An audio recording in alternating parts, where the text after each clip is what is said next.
Hey guys, it's Matt here, back again with another Wondershare video. Before we begin, I would like to ask you guys if you could subscribe as well as like the video and hit the bell icon down below. That will just keep you updated with the channel, and when we post new videos, you'll be alerted. In today's video, we're going to be going over some tips on how you can capture more professional, high quality looking footage straight from your smartphone camera.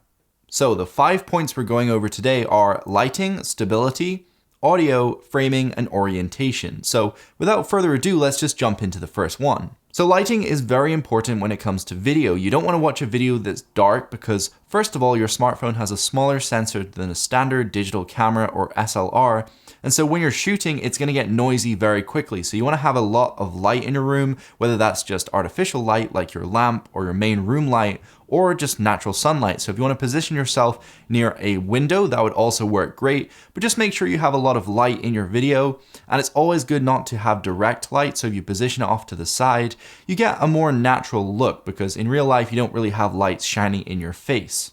You can also add background lights as well. So if you have a subject in the foreground like me, and I'm well lit, I'm lit off to the side, which is always good and more natural. It helps diffuse the light. In the background, you can see I have some lights behind my desk. So they're just adding a bit to the scene and they're just creating more depth between me and the objects behind me. Tip 2 is stability. So you want to make sure you have a smooth video. You don't want video to be jerking around. You don't want it to be wobbly because that's distracting. That's not very nice when you're watching it. And in real life, your neck actually acts as kind of like a gimbal. So it stabilizes things, especially your eyes. They've got this way of stabilizing. And so when you're looking around or even running, things are smooth. And so it's unnatural to watch things that are shaky. In order to capture smoother video, you can either just place your phone down on a bookshelf or just against a stack of books, or you can pick up something like a cheap tripod or even a cheap 3-axis gimbal in order to just step up your game a bit. You'll actually see this makes a massive difference. Number 3 on the list is audio. Audio is very important. It tells half the story. You don't want to watch something if you can't really hear it too well. And so you want to make sure you do speak very loud and clear.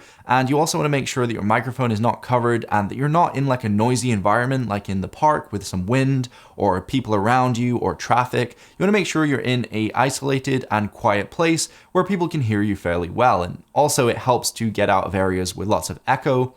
So make sure you have rooms that are carpeted or just with loads of things in them to absorb the sound.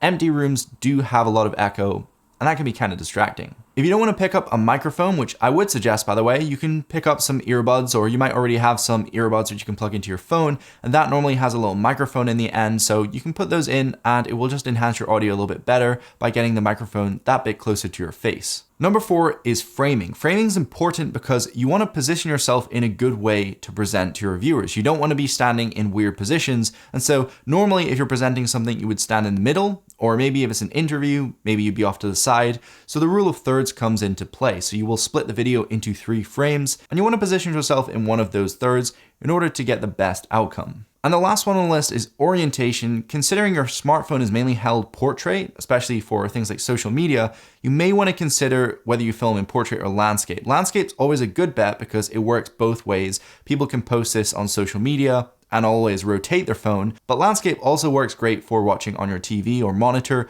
Most viewing devices out there view things in landscape, so just keep that into account. And things just look more professional when they're filmed in landscape like a movie.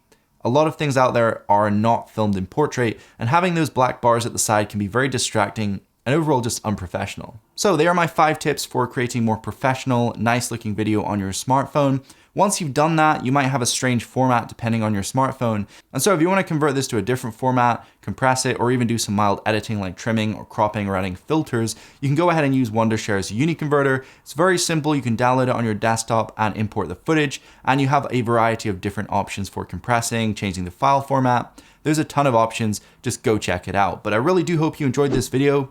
Definitely do subscribe, hit the bell icon for further updates and future videos. Thank you so much for watching, guys. Peace.